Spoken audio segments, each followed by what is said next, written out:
Eh, dentro de, de lo que sigue nuestras clases, vamos a ver el riesgo litogénico. ¿Ya? Entonces, ¿qué podemos decir que del riesgo litogénico? ¿No? Según su epidemiología, que ya también la habíamos visto en una clase pasada, ¿no? Se refiere a que la patología que vemos en renal, ¿no? Sobre todo cuando hay un proceso de litiasis, ¿no? Frecuentemente, por ejemplo, en otros países como Colombia, que es nuestro vecino, que tiene datos muy buenos, ¿no? En nuestro país lo malo que tenemos es que no tenemos un buen registro de información, ¿no? Y he tomado esta biografía de un país cercano, ¿no? Donde sobre todo se asemeja a nuestros climas, ¿no? Que tiene climas cálidos, ¿no? Sobre todo la epidemiología dice que se presenta en cualquier edad, siendo frecuentemente entre 20 y 50 años, ¿no? Es más en el hombre que en la mujer, ¿no? La proporción es 2 a 1, ¿no? O sea, quiere decir que por cada 2 hombres hay una mujer, ¿no? O por cada 3 hombres hay una mujer, ¿no? Aproximadamente nos dice que el 13 por mil de ingresos hospitalarios se debe a litiasis renal, ¿no? O sea, no llegan a la fase de cálculo. Por otro lado, nos dice que se presenta en todas las razas, siendo menos frecuentes individuos afroamericanos, ¿no? Predomina en personas con hábitos sedentarios o en personas con gran exposición al calor. En su mayoría, de los cálculos que se presentan en nuestro medio son radiopacos, ¿no? El cálculo, o sea, los cálculos producidos por el incremento o por la concentración de calcio.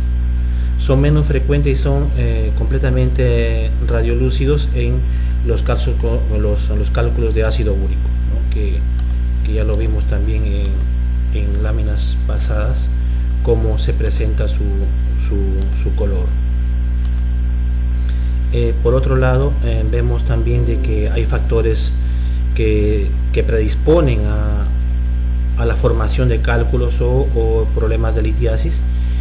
Dentro de los problemas más frecuentes son los factores intrínsecos, ¿no? Son genéticos, o sea, ya vienen heredados por nuestros ancestros, ¿no? Que se heredan.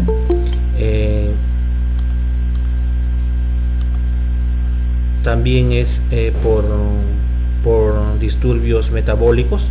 ¿Qué quiere decir eso? De que hay una mala alimentación y por lo tanto hay una formación o alteración de sus funciones metabólicas y pasan a formar arenía o cálculos, ¿no? Por otro lado, dentro de los factores intrínsecos también se debe a factores estructurales de las vías urinarias, sobre ingesta hídrica, ¿no? También se dice de que hay fuentes de agua, ¿no? Ricas por ejemplo en carbonatos, ¿no? O también en sales. Entonces también eso predispone a que la persona ingiera este tipo de líquido y le proporcione unas alteraciones funcionales, ¿no? Por su hidratación.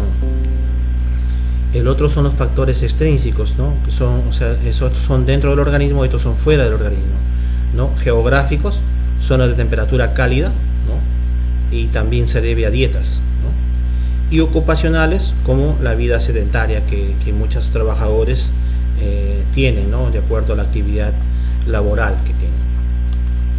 Entonces miren, ¿cuál es el cuadro clínico? Muchas veces es para confundirse, ¿no? Muchas veces tienen unos cólicos que tienen dolor lumbar, muchas veces piensan que es la columna vertebral, o muchas veces piensan que es algún músculo se ha contraído o se ha contracturado, ¿no? Entonces, ¿cuáles son las manifestaciones clínicas de acuerdo a la ubicación del cálculo donde se desarrollan, ¿no? Muchas veces, por ejemplo, cuando se desarrollan los cálculos en la pelvis, ¿no? En el riñón, ¿no? O también lo ven también en la parte donde se va a ubicar muchas veces en los uréteres, ¿no? Cuando ya se descuelgan o comienzan a salir estos cálculos, hace una obstrucción de los uréteres, ¿no? Dificultando muchas veces que la persona pueda excretar libremente sus líquidos, ¿no? Entonces, por lo tanto, es importante que ustedes vean esta parte, ¿no? El otro son los síntomas más frecuentes, es cólico nefrítico, ¿no? En las mujeres, sobre todo, muchas veces hay una confusión, aparte de que las damas, por ejemplo, tienen a veces sangrado, ¿no? Producto de la litiasis, ¿no? Y también hay obstrucción la obstrucción muchas veces de sus riñones o debido al tamaño.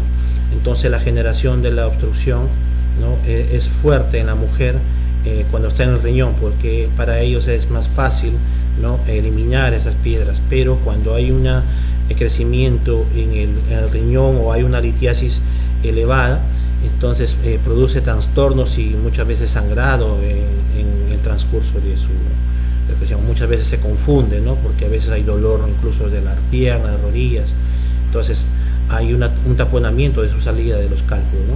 Entonces eso produce un dolor intenso. Generalmente el dolor es lumbar. ¿Por qué? Porque es de acuerdo a la ubicación del riñón, ¿no?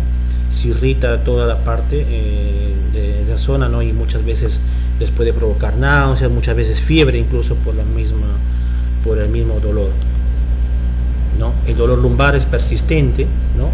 Es como si te hincaran la parte dorsal, ¿no? Hematuria también debido a sangrado, hay lesión de las paredes, ¿no? de los conductos urogenitales, ¿no? Y muchas veces ese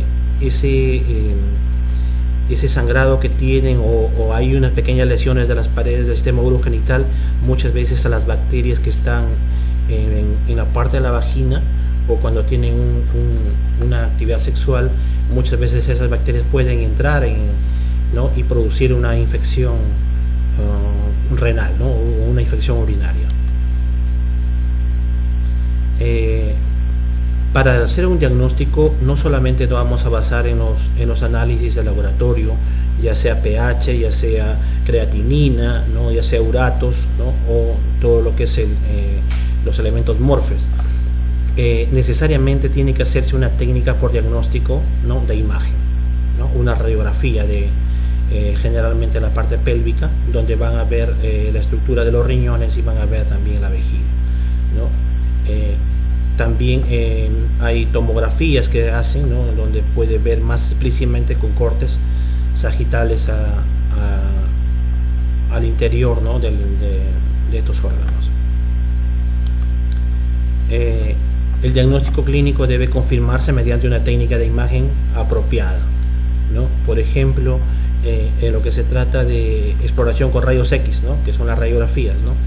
Generalmente son las que más se usan porque son más baratas y en algunas empresas o laboratorios o centros de diagnóstico de rayos X tienen equipos sofisticados en la actualidad, ¿no? Ahora ya son por videos, ahora son ya por equipos nuevos, ¿no? No como los antiguos que eran tan grandes, ahora hay portátiles incluso, ¿no? También análisis de creatinina cuando se encuentra elevado, ¿no? Y también hay ver un diagnóstico cuando hay medicación, hay que tener cuidado en ese aspecto, ¿no? Y también cuando la mujer está embarazada, también hay o está lactando, tiene que tener cuidado cuando se hace un diagnóstico por imágenes, ¿no? Es obligatorio el uso de una técnica de imagen en los pacientes con fiebre o con un único riñón o cuando exista dudas sobre el diagnóstico de la litiasis, ¿no? Es necesario un diagnóstico para descartar eso, porque muchas veces la fiebre no solamente se da por problema de cálculo, sino por otras enfermedades que pueden tener este paciente, ya sea por una enfermedad bacteriana o un problema viral. Las técnicas de imagen, el diagnóstico en los pacientes con dolor agudo entrando en la fosa renal, ¿no? Es una tomografía sin contraste, una tomografía computarizada sin contraste. También se puede hacer una urografía excretora, o un rayos X de riñón, uretra y vejiga o una ecografía, ¿no? En la ecografía miden el tamaño del riñón y si puede ver un quiste o no, también, ¿no? Es un diagnóstico total que se hace, ¿no? Dentro de los análisis bioquímicos, ¿no? de la orina, ¿qué se puede ver? ¿No? Se recomienda que a todos los pacientes con episodios agudos de litiasis, ¿no? En orina, el sedimento urinario, ¿no? Es una prueba de la diarrea reactiva que la hemos visto en clases pasadas, ¿no? ¿Qué tienen que ver ahí? La presencia de eritrocitos, leucocitos, si hay bacteriuria, ¿no? Si hay nitritos, ¿no? O también se puede hacer un urocultivo, ¿no? Donde se coge orina, ¿no? Y se siembra en medios de cultivo específico para ver si hay crecimiento bacteriano, ¿no? En sangre también vamos a ver que vamos a ver la cantidad de creatinina en la sangre, la cantidad de ácido úrico, también la cantidad de calcio total, ¿no? O ionizado, y también ver la presencia de albúmina. O sea, no tiene que haber albúmina, ustedes saben, en la orina, porque la albúmina es el transporte que utiliza, ¿no? La sangre para evitar que muchas veces los contenidos o las proteínas salgan de la sangre y se vayan a los músculos, ¿no? Esto, la albúmina es el que trata de impedir y trata de llevar a todos los rincones del cuerpo estas proteínas. El otro, cuando hay fiebre, también se hace un análisis de PCR, es un análisis con equipo que se llama reacción en cadena de la polimerasa. También es un análisis de sangre que se hace para ver si hay algunos antígenos o anticuerpos de algún tipo de bacteria o virus. También se hace este equipo. Un hemograma para ver si hay infección, si hay presencia de alguna bacteria, ¿no? Generalmente se hace, dura aproximadamente 48 horas este cultivo y ya tienes un resultado si tienes algún problema bacteriano. Cuando hay vómitos, ¿no? Hay que medir el sodio sérico, ¿no? en la sangre, el potasio sérico también en la sangre, ¿no? Para ver cómo se encuentra la cantidad, si hay un desequilibrio iónico. Información optativa es que ver el pH, ¿no? También hay que ver la parte de cuando hay acidosis o cuando el paciente se encuentra en un pH inestable que es menor a 7.3, ¿no? O 7.4. Si encontramos un paciente menor a 7.4, estamos hablando de un paciente que tiene riesgo a acidez en la sangre. Entonces, cuando hay un desequilibrio en la sangre, puede que ingrese cualquier bacteria o cualquier virus y la persona se mantenga expuesta, ¿no? ¿Alguna pregunta hasta aquí?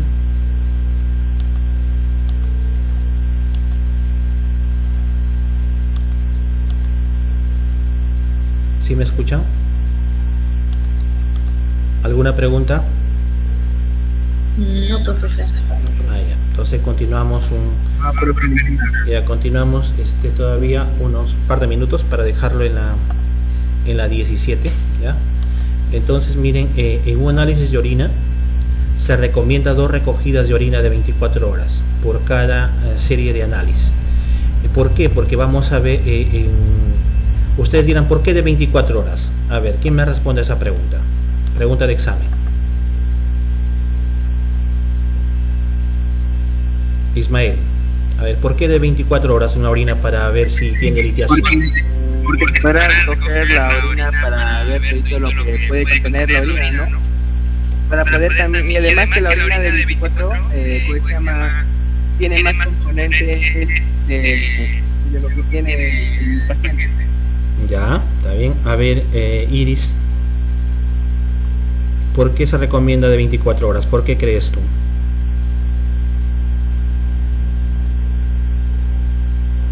Para que se realice un buen examen, profesor, para tener buenos resultados. Ya, también, muy bien. A ver, Liz. Profesor, puede ser también para que una mejor concentración para que haya unos buenos resultados, ¿no? También, ya. A ver, Carlita.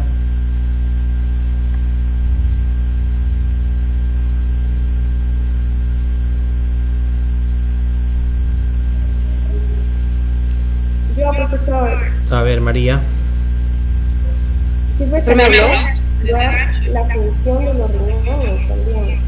Claro, ese es el objetivo, ¿no? Para ver cuál es su funcionalidad. ¿Ya? ¿Qué más? A ver, Carlita. Profesor, también. Sí, adelante. Profesor, también la recolección de orina de 24 horas no sirve porque... Claro, ¿no es cierto? No sirve porque si acaso el paciente está tomando medicamentos a través de esa muestra, esa recolección de 24 horas, el médico también se dará cuenta si realmente está cumpliendo, ¿no? con la medicación.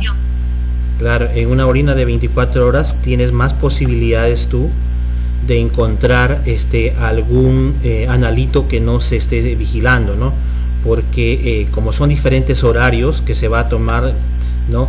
Ahí coges todito prácticamente la alimentación, la medicación, el estrés y el tipo, la cantidad de líquido que la persona ingiere. Entonces, en una orina de 24 horas vas a tener tu mejor diagnóstico que de una dieta que tienen de 8 horas, ¿no es cierto?